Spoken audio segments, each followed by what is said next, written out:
En aquel tiempo, los sordos oirán las palabras del libro, y los ojos de los ciegos verán en medio de la oscuridad y de las tinieblas. Entenderán, Ministerio de Sordos y Sordociegos de la Iglesia Bíblica del Señor Jesucristo.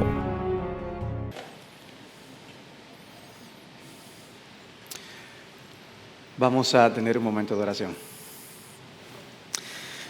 Señor, qué privilegio tenemos de poder reunirnos para adorar tu nombre.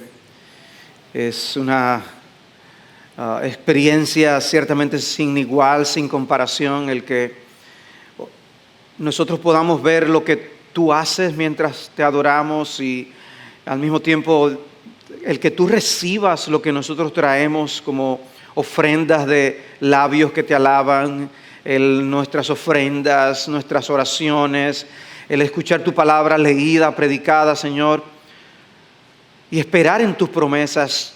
Qué maravilloso, Señor, es este privilegio. Gracias, Padre, por prometernos tu presencia. Y es solamente en tu nombre que venimos ahora a proclamar tu palabra. Te pedimos, Señor, que tú estés con nosotros, envíes tu espíritu y te pasees en medio de tu pueblo mientras tu palabra está siendo explicada. Señor, queremos ser un pueblo obediente, queremos ser un pueblo que te honra con sus vidas. Te suplicamos que seas con nosotros, que nos llenes de tu espíritu y nos concedas, Señor, vivir en el poder que tú, Señor, has prometido a tu pueblo, de fortalecernos en el Señor y en el poder de su fuerza. Todo esto te lo pedimos para gloria de Cristo en su nombre. Amén.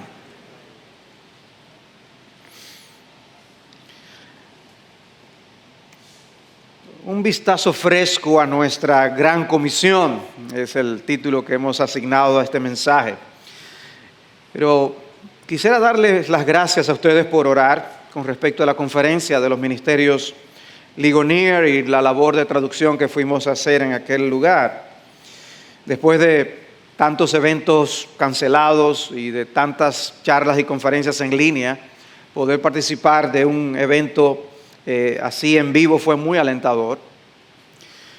Los temas fueron muy edificantes y me correspondió traducir el último mensaje por Robert Godfrey y que llevaba por título Id pues, o vayan pues, basado en las palabras de Mateo 28, 16 al 20. De manera que yo, ya en mi mente mientras estaba traduciendo, yo decía, esto fuera bueno que nosotros lo escuchemos como iglesia.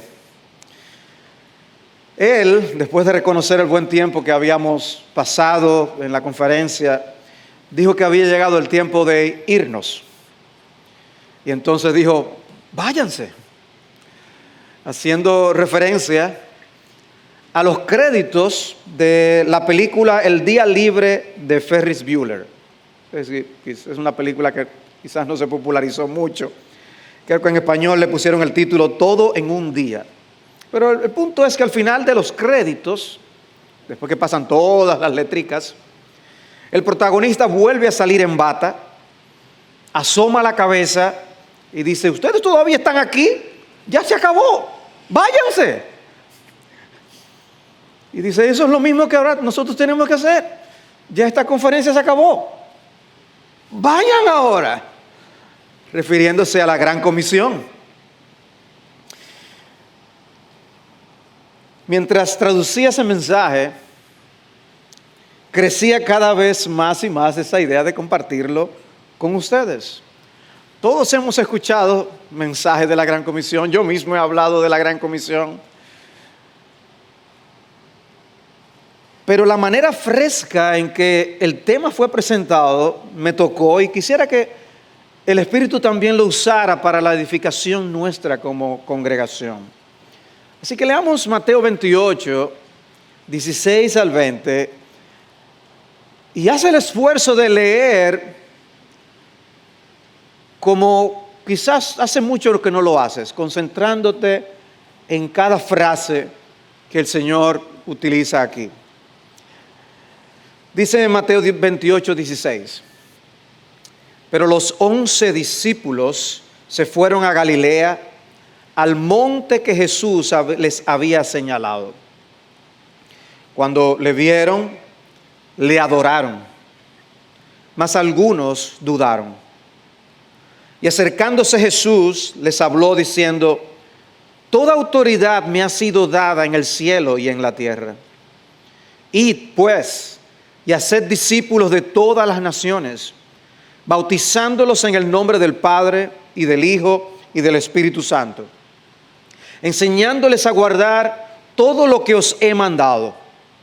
Y he aquí, yo estoy con vosotros todos los días hasta el fin del mundo. Cuando se predica de la Gran Comisión, una de las partes que normalmente se queda fuera es ese hecho, esa referencia a que los discípulos adoraron a Cristo y al hecho de que dudaron en ese momento. Más de uno dudó, dice algunos dudaron. No se nos dice cuántos de ellos dudaron, pero la referencia es meramente al hecho de que dudaron. Adoraron, pero dudaron. Interesante, en ese contexto estaban en la presencia misma del Cristo resucitado. Iban a ser comisionados a hacer la labor que trastornaría al mundo, pero algunos dudaron. Evidentemente, hay la experiencia de la duda en nuestros corazones como creyentes, pero no debemos dejarnos atrapar de tal manera por las dudas que nos congelemos y no hagamos lo que estamos llamados a hacer. El Señor no dejó de comisionarlos porque había duda en el corazón de ellos. Cristo los comisionó. Y la encomienda de Jesús es hacer discípulos. Eso sí, lo habíamos escuchado mucho, ¿no? Y a nosotros nos ha tocado cumplir esa labor en días difíciles.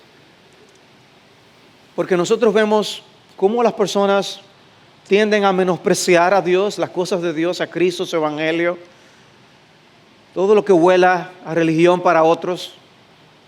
Son días difíciles para llamar a las personas a venir a ser discípulos de Jesucristo.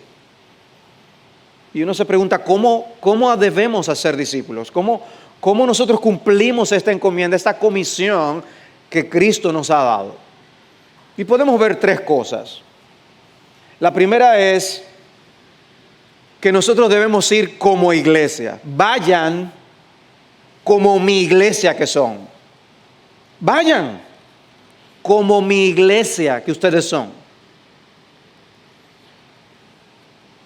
Normalmente se enfatiza la responsabilidad individual de evangelizar o de anunciar el evangelio, y eso es correcto.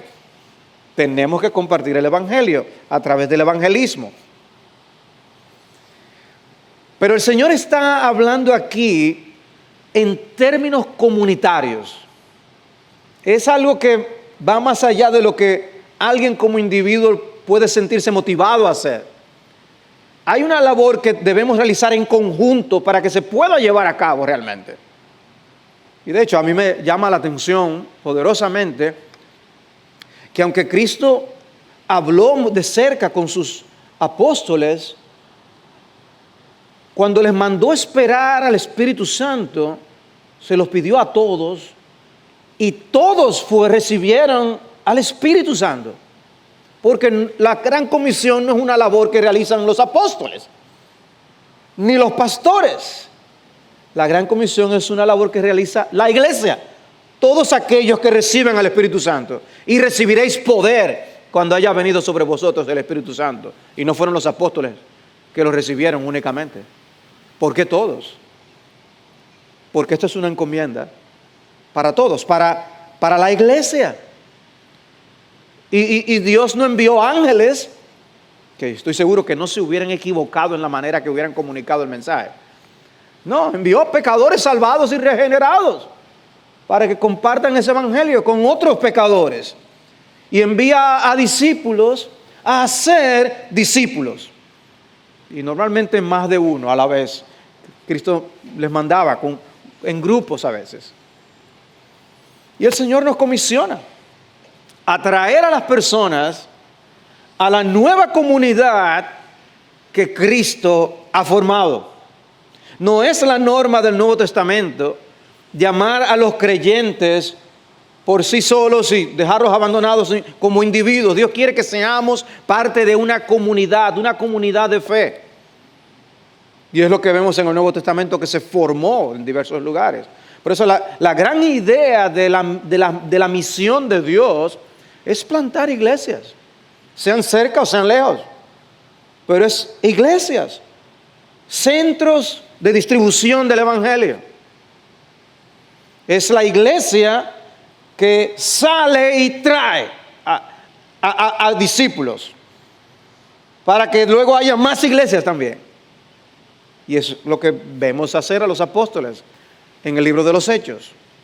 Hay una meta común que nosotros llevamos a cabo juntos como pueblo de Dios, discipulando a las naciones, con el deseo de que la comunidad de Dios venga a ser más grande aún, no por el mero tamaño, sino para la gloria de nuestro Señor.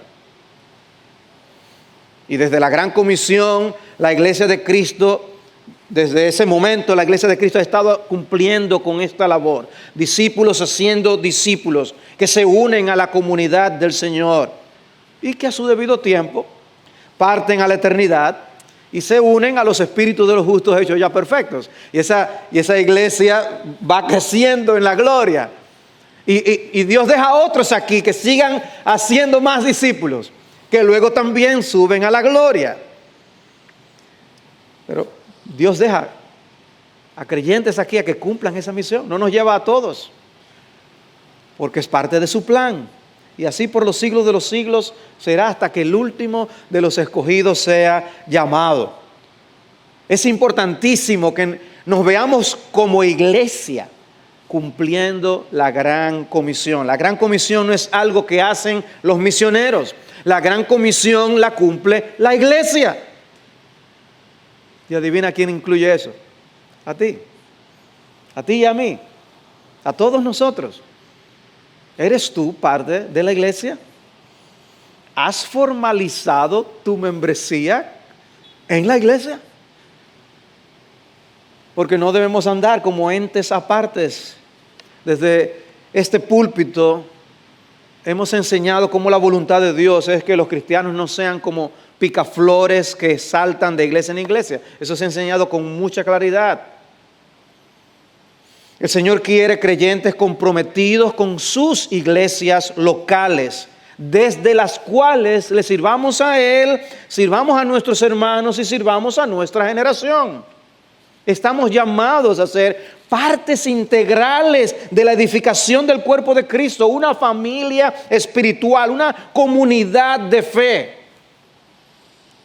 De manera que podemos nosotros ser cuidados y cuidar a otros. Porque nos conocemos, porque nos interrelacionamos. Y no la puede hacer esa labor una sola persona. No la hacen ni siquiera los pastores, aunque sean muchos. Es algo que todos lo hacemos. No todos nos vamos a rozar con todos de la misma manera ni con la misma intensidad. Y ahí que todos funcionando con esa misma meta podemos lograrlo. Pero tiene que haber ese compromiso, ese sentido de pertenencia y de conexión. ¿Estás siendo cuidado y estás tú cuidando? Porque si las personas no te conocen, no habrá ese tipo de interacción en la iglesia. ¿Estás todo lo conectado con la iglesia como tú debieras? Y observen que mi pregunta no es si tú vienes los domingos. Y puede ser que ni estés viniendo los domingos. Estás escuchándolo por internet. Y quizás ni siquiera en línea ahora mismo, sino después de grabado. ¿Qué tan conectado tú estás con tus hermanos en la fe? De manera que juntos como equipo podamos realizar la labor que Dios nos ha encomendado. Nuestra conexión con la iglesia debe ser tal que si por alguna razón tenemos que irnos, la iglesia sentiría que falta algo. Dios enviará a otros, eso sin duda, pero eso no quita el vacío que queda cuando alguien no está, que debiera estar. ¿Lo notarían los demás? Cuando los reformadores trataron de enumerar qué características hace que una iglesia sea iglesia de Cristo verdadera, una de las cosas que ellos mencionaron fue la disciplina eclesiástica. Tiene que haber un orden en la iglesia. La iglesia no es un relajo. Y en ese sentido, para poder aplicar disciplina, tiene que haber una membresía, tiene que haber un conocimiento de quiénes somos. Somos responsables ante la congregación. Esa era la idea que ellos trataron de comunicar. Eso es algo bíblico. Tiene que haber un compromiso con una iglesia local particular. Porque el que es solamente miembro de la iglesia universal no va a rendir cuenta a nadie. Todos necesitamos con urgencia ser pastoreados. Fue uno de los mensajes que yo mismo prediqué el año pasado, a principio de año. Necesitamos todos con urgencia ser pastoreados. Uno de los ejemplos interesantes que encontramos en el libro de Hechos es el de las iglesias enviando a sus evangelistas y a sus misioneros. Cada iglesia sabía quiénes formaban parte de ella. Las iglesias no eran masas indefinidas de creyentes. Miren cómo dice, por ejemplo, Hechos 13:1. En la iglesia que estaba en Antioquía había profetas y maestros. Bernabé, Simón llamado Níger, Lucio de Cirene, Manaén, que se había criado con Herodes el tetrarca, y Saulo. Los identifica por nombre. Mientras ministraban al Señor y ayunaban, el Espíritu Santo dijo: apartadme a Bernabé y a Saulo para la obra a la que los he llamado. Entonces, después de ayunar, orar y haber impuesto las manos sobre ellos, los enviaron. No dice que se fueron. Los enviaron. ¿Quiénes? La iglesia. Dios habló a través de la iglesia y Dios los comisionó a través de la iglesia. No era una labor solamente de Pablo y Bernabé, era una labor de la iglesia. Fueron enviados desde Antioquía y regresaron a Antioquía. Más adelante en el capítulo siguiente, en el versículo 25, Hechos 14:25 dice: y después de predicar la palabra en Perge, descendieron a Atalía. Y de allí se embarcaron para Antioquía, donde habían sido encomendados a la gracia de Dios para la obra que habían cumplido. Dice, ya habían sido encomendados por la iglesia. Cuando llegaron y reunieron a la iglesia, informaron de todas las cosas que Dios había hecho con ellos y cómo había abierto a los gentiles la puerta de la fe. Y se quedaron mucho tiempo con los discípulos. No fue que ellos llegaron, dieron el reporte y se fueron. Siguieron haciendo vida de iglesia. Es sumamente interesante ver el papel de la iglesia en la misión de Dios. Por eso cuando hablamos de la Gran Comisión, hablamos de nuestra Gran Comisión. Por eso yo quise ponerlo así en el título. Un vistazo fresco a nuestra Gran Comisión. Es nuestra Gran Comisión. Es de la iglesia. Es algo en el que todos participamos, todos debemos sentir el peso, porque fue a todos que Cristo nos dejó esta encomienda. Todos tenemos algo que ver con el hecho de que cada miembro crezca en intimidad con el Señor y en semejanza al Señor. ¿Y qué, pastor? ¿Y qué tiene eso que ver con la misión de Dios? Muchísimo. Si nosotros no crecemos espiritualmente, si nosotros no desarrollamos nuestra intimidad con el Señor, no es verdad que nosotros ni vamos a ir ni vamos a apoyar a los que van. Como el pastor Marcos nos exhortaba este miércoles cuando estuvimos orando por la misión de Dios y por Jeremías en manera particular. ¿Qué dijo él a los que estábamos aquí? Bueno, que el Espíritu nos enseña a meter la mano en el bolsillo y sacar para apoyar a los que van. Entonces, si nosotros no estamos andando bien espiritualmente, no es verdad que vamos a apoyar las misiones. Ni vamos a orar, ni vamos a apoyar con nuestros recursos, ni vamos a entusiasmar. Antes bien va a decir, cuidado. ¿Para dónde es que va Jeremías? Uy, está fuera de sí. Quizás es el más cuerdo de todos nosotros.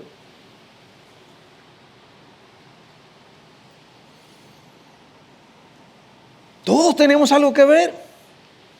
La iglesia debe estar en un estado saludable para cumplir la misión de Dios. Una de las enfermedades que podemos sufrir es estar ensimismados en nuestros propios asuntos. Y eso dificulta la misión de Dios. En un mundo marcado por el aislacionismo, nuestra misión es mostrar al mundo que somos uno, dijo Jesús. No debería ser tan difícil en sociedades en las que los vecinos no se conocen o se conocen cada vez menos, en las que nadie se mete con nadie, el dar un testimonio que brille con la gloria de Dios. La Biblia dice, ay del solo. Ay del solo. Y citando Eclesiastés 4:9, cito de la Biblia Reina Valera, dice, mejores son dos que uno porque tienen mejor paga de su trabajo, porque si cayeren, el uno levantará a su compañero, pero ay del solo, que cuando cayere no habrá segundo que lo levante. Y sigue hablando de ese tema. O sea, la idea del valor de la vida en comunidad. No es extraño que en algunos contextos aflictivos nos pregunten, ustedes tienen que ser cristianos, ¿verdad? Porque ven cómo se cuidan los unos por los otros, ¿no? Y eso llama la atención en un mundo donde la gente está tan aislada. La gente sufre sola. Y la iglesia debe hacer una diferencia. La comisión es ir como iglesia. Pero ir como debemos ir.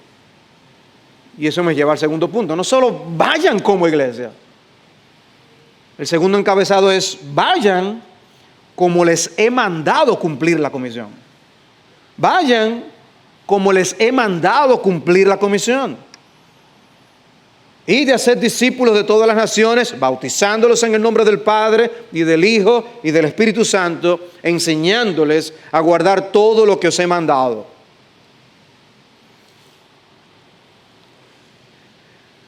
El Señor no nos escogió porque somos brillantes. Para mí el texto que siempre viene a la mente cuando se habla de ese tema es 1 Corintios 1:26. Pues considerad, hermanos, vuestro llamamiento. No hubo muchos sabios conforme a la carne, ni muchos poderosos, ni muchos nobles, sino que Dios ha escogido lo necio del mundo para avergonzar a los sabios, y Dios ha escogido lo débil del mundo para avergonzar a lo que es fuerte. Y lo vil y despreciado del mundo ha escogido Dios. Pregunta, ¿por qué te escogió Dios? Tiene que ser porque eres débil, porque eres parte de lo necio del mundo, eres parte de lo débil, de lo despreciado, de lo vil. ¿Y por qué? Dice, para que nadie se jacte delante de Dios. Entonces cuando Cristo hace la gran comisión, dice, yo quiero que ustedes busquen la manera, desarrollen una metodología para alcanzar a las personas y hacer a discípulos míos. No, Jesús tiene que decirnos exactamente lo que tenemos que hacer. Bautizándoles y enseñándoles todas las cosas que yo les he a guardar, todas las cosas que yo he mandado. Para que no se nos ocurra otra idea. Cristo aclara qué es lo que Él quiere que nosotros hagamos. No dejó el asunto a nuestra imaginación. Y de manera llamativa, cuando nos dice cómo hacer discípulos, solo menciona dos cosas. Nosotros podemos buscar los libros acerca de discipulado y normalmente son algo voluminosos. Y contienen muchísimos consejos e ideas, y no tan mal. Son libros muy útiles. Pero cuando Cristo habló de la gran misión, solo pidió dos cosas. Bautícenlos y enséñenles a guardar. Lo más probable es que si nos hubieran dejado a nosotros, salimos con unos diseños tremendos de no sé cuántos pasos para poder lograr esto. Y quizás llegaríamos al punto del bautismo, después de muchas otras cosas más. Pero Cristo dijo, bautícenlos y enséñenles. ¿Y por qué? ¿Por qué? ¿Por qué es llamativo que Cristo le dijeran, las dos cosas son estas y la primera es bautícenle? ¿Por qué? Quizás hay algo que no hemos asimilado que deberíamos asimilar. Y de paso yo pregunto, ¿ya tú fuiste bautizado? Hablando de bautismos. Tú fuiste bautizado. Porque Cristo quiere que hagamos discípulos y una de las cosas que hagamos es bautizar. Y es probable que la razón por la que Jesús resume tanto el asunto es para que por un lado veamos que no es tan difícil. O sea, es difícil porque no lo podemos hacer en nuestras fuerzas y el Espíritu Santo tiene que venir a llenarnos de su poder. En ese sentido sí es difícil. Pero no es difícil en cuanto a complejidad. Lo que hay que hacer es traerlos a la iglesia y edificarlos. Traerlos a que sean parte del pueblo de Cristo y levantarlos, edificarlos en su relación con Cristo y a la imagen de Cristo. El bautismo lo vemos principalmente como el acto mismo por el que damos testimonio público de nuestra fe a través de esas aguas bautismales. Pero aquí Jesús no se está refiriendo únicamente al momento en el que nosotros estamos siendo bautizados. Está hablando del bautismo de un modo más general, de todo lo que implica el ser bautizado. El bautismo de Juan el Bautista era un bautismo de arrepentimiento. Está también esta idea detrás de lo que el Señor está diciendo aquí, como diciendo que el bautismo es una puerta de entrada en el sentido de que ilustra que es a través del arrepentimiento. De que venimos a Cristo a través del arrepentimiento y la fe. El bautismo de Juan no concedía el arrepentimiento. El bautismo de Juan lo debían experimentar aquellos que ya se habían arrepentido. Una de las cosas que se narran en los evangelios es que las personas se acercaban confesando sus pecados. Y Juan les decía, dad frutos dignos de arrepentimiento. Eso era parte de su mensaje. Para que alguien venga a ser discípulo de Jesús, tiene que entender algo acerca de sus propios pecados y tiene que hacer algo al respecto. Tiene que entender que solo Jesús es el Cordero de Dios que quita el pecado del mundo, como Juan bien dijo. Juan estaba preparando el camino del Rey, allanando el camino para la venida del Rey y de la salvación que solamente se encuentra en Jesús. El que viene a ser discípulo de Cristo adquiere nueva vida y una nueva identidad como cristiano, como hijo de Dios. Hay un cambio que tiene que operarse en el interior del individuo, porque mojarse en el agua del bautismo no lo hace. Es el Espíritu Santo que transforma con la regeneración. Hacer lo que se supone que hace un discípulo no nos hace discípulos. Recuerden que algunos se acercaron a Juan el Bautista y querían simplemente bautizarse sin haber experimentado el arrepentimiento. Y por eso él les dijo esto: hagan frutos dignos de arrepentimiento. Primero, venimos a ser discípulos de Jesús, creyendo en Él para salvación y arrepintiéndonos de nuestros pecados. Y lo que sigue es una vida de arrepentimiento y de frutos de ese arrepentimiento. Traerlos a la comunidad de los discípulos de Cristo, a formar parte de la iglesia, demanda hablar mucho, explicar mucho para que las personas entiendan quiénes son delante de Dios y cuál es la única manera de ellos poder entrar en una relación de paz con el Altísimo. El bautismo viene a ser el testimonio, la evidencia pública de que ahora formamos parte del pueblo del nuevo pacto. Uno de los aspectos importantes de formar parte del pueblo del pacto es que abrazamos y creemos las promesas de Dios. El Señor nos llama herederos de la promesa, Hebreos 6:17. Y hay dos partes en el pacto, Dios y su pueblo. Pero la función de las dos partes no es la misma. Es Dios quien hace las promesas, no nosotros. Y la gloria del nuevo pacto es que está basado en mejores promesas que las que había en el antiguo pacto.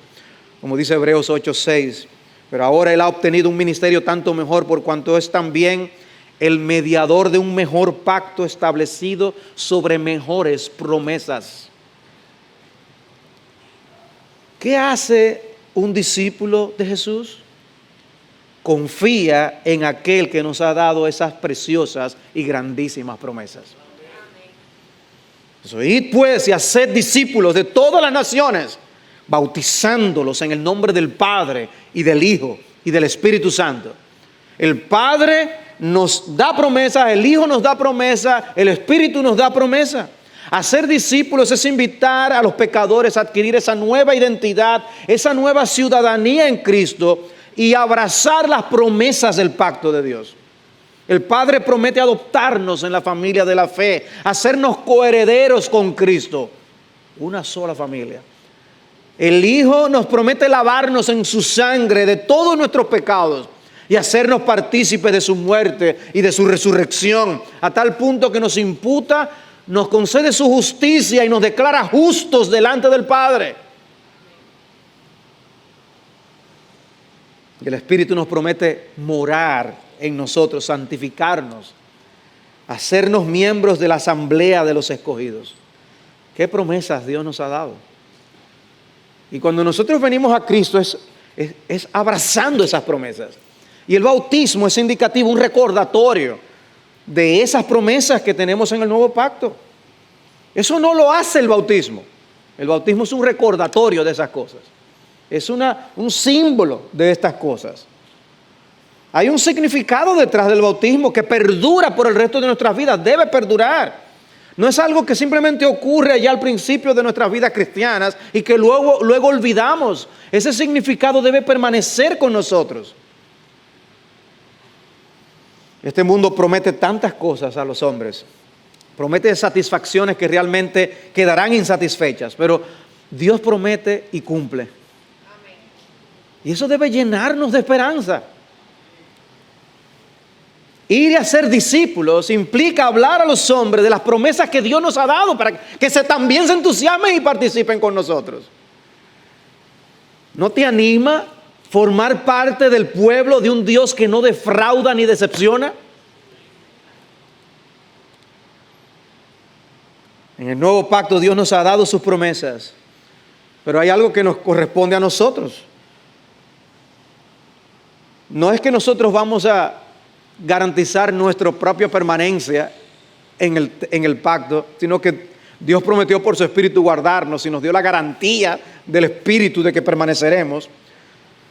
Pero hay un compromiso a ser fiel al Dios del pacto, porque ahora nosotros conocemos al Dios del pacto en el nuevo pacto. Por eso en Hebreos 8, al explicar el nuevo pacto, dice: y ninguno de ellos enseñará a su conciudadano, ni ninguno a su hermano, diciendo: mira, conoce al Señor, porque todos me conocerán, desde el menor hasta el mayor de ellos. Todos me conocerán. O sea que si formamos parte del nuevo pacto, conocemos a Dios. Y hay un compromiso de desarrollar esa comunión con ese Dios y de agradar a ese Dios. Evangelizamos para que conozcan al Señor, pero una vez vienen a formar parte del nuevo pacto, ya conocen al Señor y se produce un nuevo estilo de vida. El arrepentimiento da sus frutos y una novedad de vida es la que nos debe caracterizar. De eso damos testimonio público con las aguas del bautismo. ¿Y saben qué? Debemos nosotros pensar más y más en el hecho de que somos personas bautizadas y recordar ese momento y el compromiso en el que eso nos coloca a nosotros con ese Dios que ha hecho tanto por nosotros. De manera que si te ves a ti mismo como un bautizado, deberás recordar que Dios te ha dado promesas como miembro del nuevo pacto. El bautismo nos lleva de regreso a pensar en la iglesia. No nos bautizamos a nosotros mismos, somos bautizados.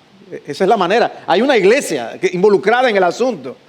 Es una bendición ser bautizados y ser parte de la comunidad de Cristo. Es una bendición también ver a otros bautizarse. Por eso, hermanos, es emocionante estar en un bautismo. Me emociona y nos recuerda nuestra propia salvación. De manera que traigámoslo a la iglesia.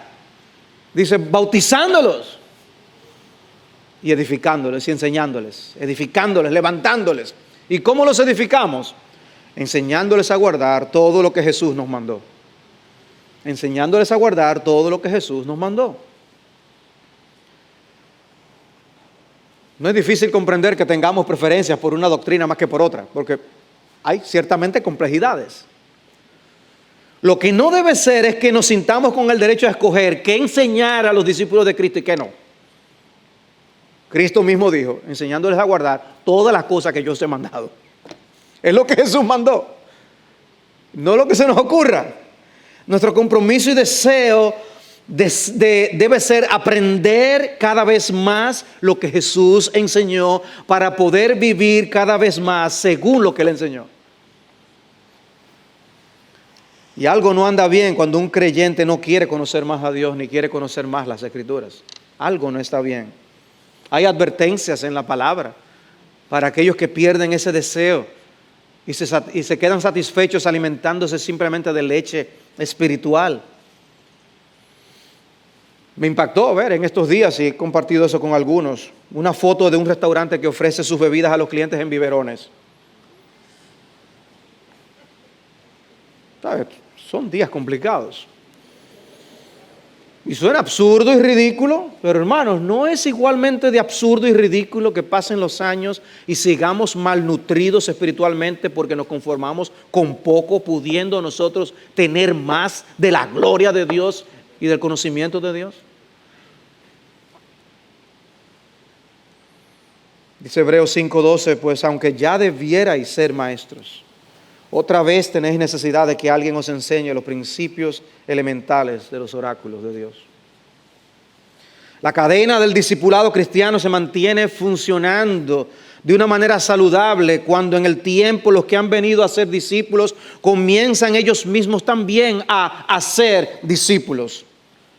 Y para ello el crecimiento a la madurez es importante. La inmadurez producirá inmadurez. Cuando no crecemos, nosotros vamos a afectar el desarrollo del pueblo de Dios. Y eso va a afectar aún el cumplimiento de la gran comisión. Pues recuerden, es nuestra gran comisión.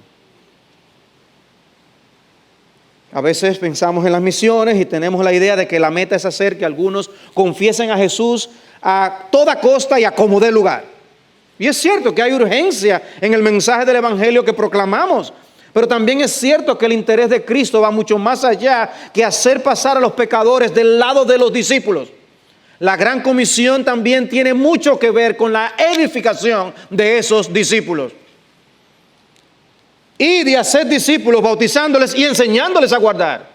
Eso es parte de la obra. Juan 8:31, si vosotros permanecéis en mi palabra, verdaderamente sois mis discípulos.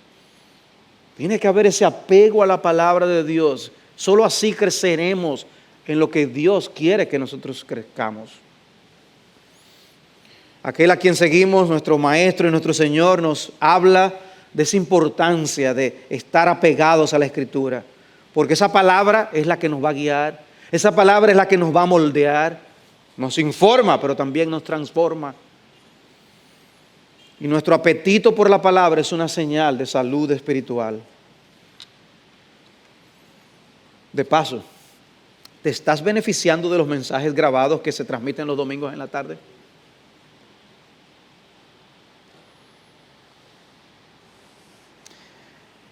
Hay una gran diferencia, hermanos, entre un jugo y una agüita con sabor. De hecho, creo que estos son los mexicanos que llaman algunas de esas bebidas agüitas. Mucho de lo que hoy se vende como jugo no es más que agua con sabor.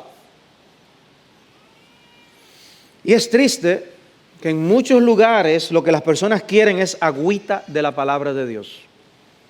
Y eso ha hecho que muchos pastores se acomoden a lo que quiere la gente y prediquen mensajes aguados. En un sentido, nosotros nos gozamos en que hermanos de otros lugares se conectan para ver nuestros servicios y nos escriben y nos alientan. Pero en otro sentido nos entristece cuando nos escriben y nos dicen que siguen nuestros mensajes porque no hay iglesias que prediquen fielmente el mensaje del Evangelio a su alrededor.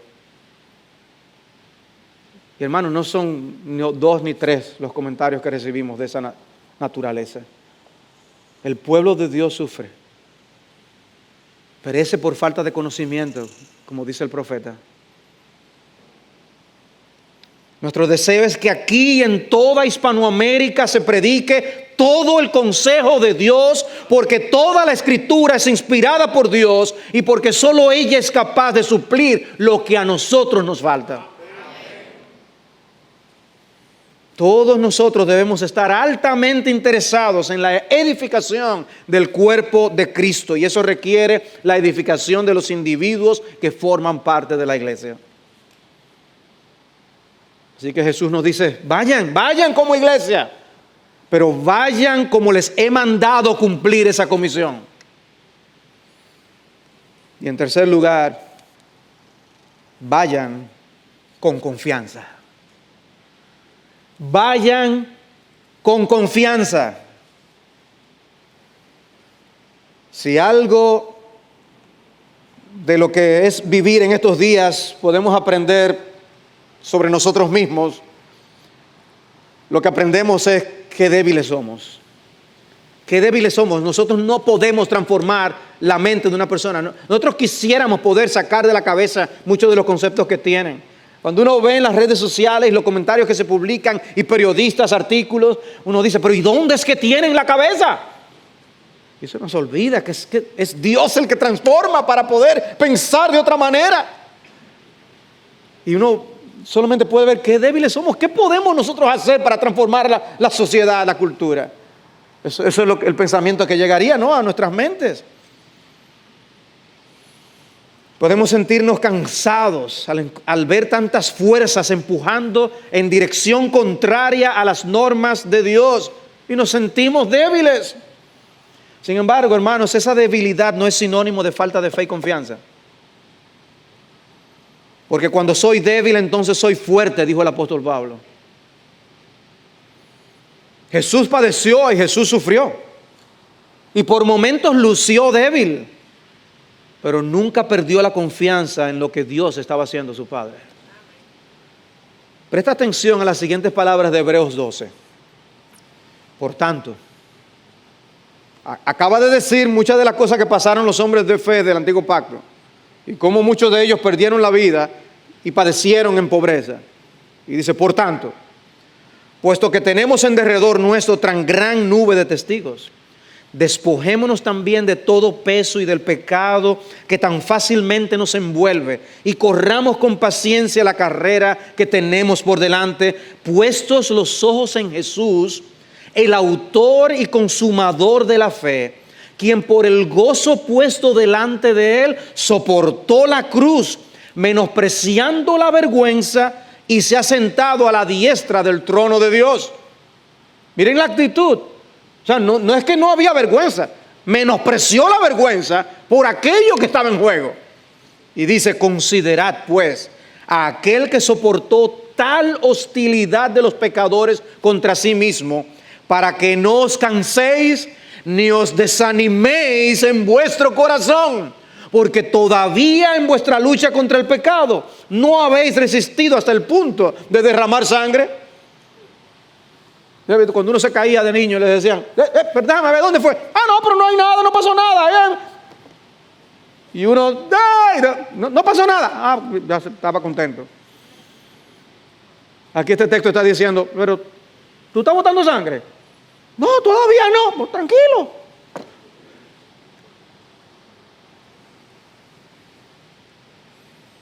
Jesús comienza y termina las palabras de la Gran Comisión de un modo calculado a elevar nuestra confianza. Y acercándose Jesús les habló diciendo, toda autoridad me ha sido dada en el cielo y en la tierra. Aquellos que habían estado dudando. Imagínate tú allí en aquel lugar con Jesús y con otros 10 discípulos, de los cuales habían huido como tú cuando el maestro murió. Y ahora estás frente al Cristo resucitado. Y quizás tú estás entre los que han dudado. Y escuchas esta declaración de sus labios, toda autoridad me ha sido dada en el cielo y en la tierra. Esa está dentro de una de las declaraciones más asombrosas de la que Jesús ha hecho en todos los evangelios. Como lo que dice también en Juan 16:33, estas cosas os he hablado para que en mí tengáis paz. En el mundo tenéis tribulación, pero confiad, yo he vencido, yo he conquistado al mundo. Confíen. ¡Ánimo! Ya yo gané. Toda autoridad me ha sido dada en el cielo y en la tierra. Hermanos, ¿creemos nosotros eso? ¿O creemos que son las instituciones torcidas del mundo las que están dirigiendo las cosas? ¿Crees que las cosas están en las manos de las grandes potencias de la tierra? ¿En las manos de Soros y de los Rockefeller? No. Nosotros necesitamos ir con confianza a ser discípulos. Y Jesús nos da una razón insuperable. Toda autoridad me ha sido dada. Vayan en mi nombre. Jesús seguirá bendiciendo y edificando su iglesia con el equipo contrario, con las bases llenas, con el cuarto bate en la caja de bateo, con el conteo de 3 bolas sin strike y con el árbitro en contra. Porque nada ni nadie podrá detener el avance del pueblo de Dios. Hermano, ¿no te da confianza eso para ir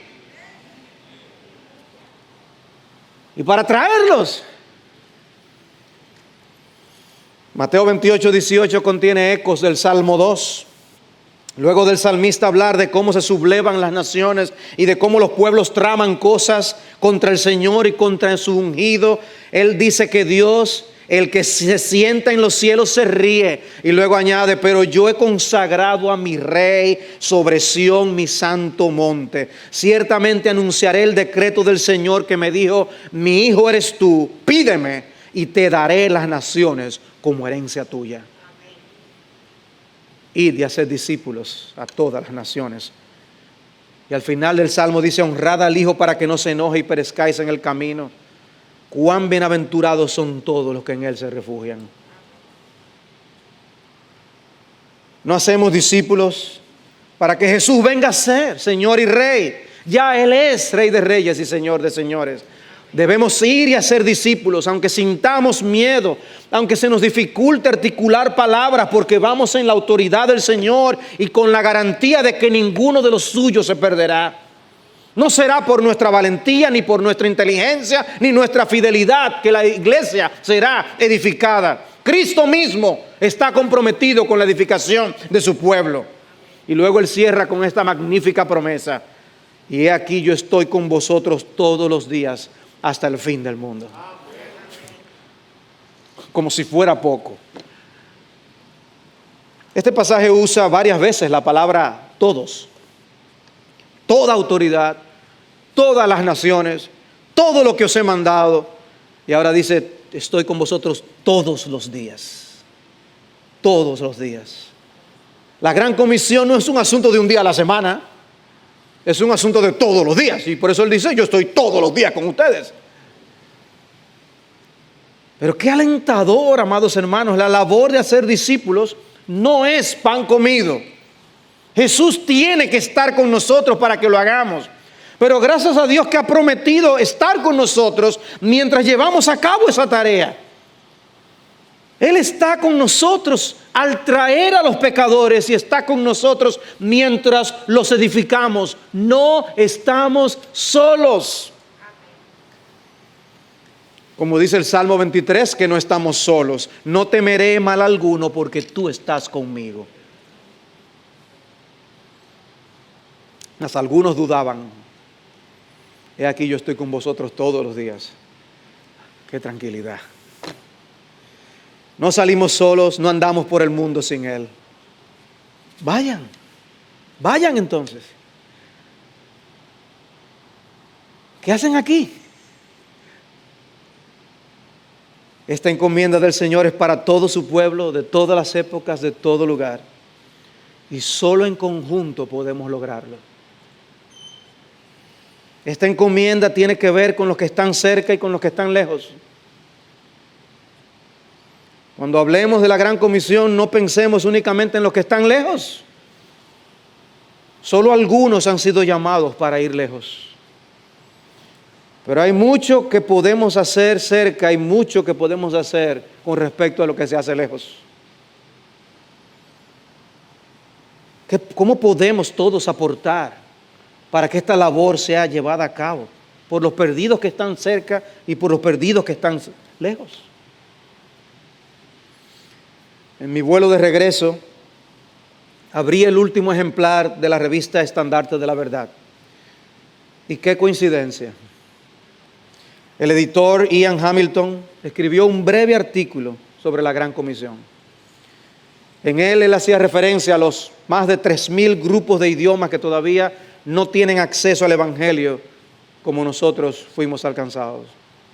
Imagínate tú que en español no se conociera Cristo, ni Biblia, ni Evangelio. Imagínate por un instante que esa fuera nuestra situación. Bueno, esa es la situación de más de 3,000 grupos en el mundo. Después de citar las palabras de Mateo 28, él escribió: dudo que haya un cristiano que no conozca estas palabras. Dudo que haya un cristiano que no ore regularmente para que el Evangelio impacte a todas las naciones, tribus, pueblos y lenguas. Apocalipsis 7:9. Dudo que haya una iglesia cristiana auténtica que no ore para que el Señor levante obreros a ser enviados a su mies. Mateo 9:38. Pero me pregunto, ¿cuántos cristianos oran diciendo: Señor, he aquí, envíame a mí? Y no dejo de preguntarme igualmente cuántas iglesias oran: Señor, levanta de entre nosotros a misioneros de la cruz y danos la gracia para apoyarles de manera sacrificial. Y luego de hacer referencia a cómo Isaías respondió a la visión de Isaías 6, al llamado de Jesús a seguirle sin condiciones en Lucas 14, y a Romanos 12, y al hecho de que debemos presentarnos como sacrificio vivo al Señor, entonces él concluye con el ejemplo de William Borden, de Yale. Borden se había preparado para salir como misionero al lejano oriente. Había sido un estudiante sobresaliente con una gran pasión por las misiones. Salió con el propósito de llegar a lo que en ese entonces era Birmania, pero cuando llegó a Alejandría enfermó de encefalitis y murió. Nunca pudo llegar a Birmania. Cuando él estaba muriendo en su lecho de muerte, él escuchó a alguien decir: ¡qué desperdicio! Y con la poca energía que le quedaba, respondió, sin reservas, sin retroceder y sin remordimientos. Él estaba absolutamente convencido de que él no se pertenecía a sí mismo. Cuando yo terminé de escribir esto, la frase que pasó por mi mente fue: no hay nada más que añadir, señor magistrado. Roguemos al Espíritu Santo que aplique esta palabra en nuestros corazones. Señor, te damos gracias por tu glorioso evangelio. Gracias por tu misericordia. Gracias por salvarnos. Gracias por Jesús. Gracias por la obra de tu Espíritu. Gracias por tu palabra. Gracias, Señor. ¿Quiénes somos nosotros para que te acuerdes de nosotros y tengas memoria? Pero, Señor, te rogamos que tú nos des el privilegio y nos concedas la gracia para nosotros cumplir con esta encomienda que tú nos has dado. Porque así como hemos recibido de gracia, nosotros debemos sentir un impulso por compartir esa gracia con otros. Ayúdanos a dar muerte al egocentrismo, Señor.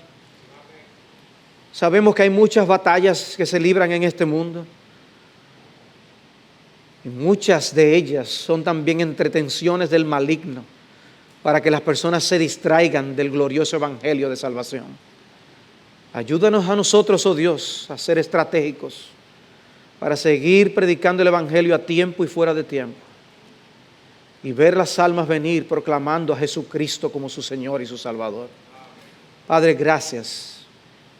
Gracias por tu palabra y gracias porque tú nos concedes la oportunidad de servirte en esta tierra antes de llegar a tu presencia. Señor, sabemos que cuando lleguemos a la gloria no tendremos remordimientos de habernos dedicado por entero a ti.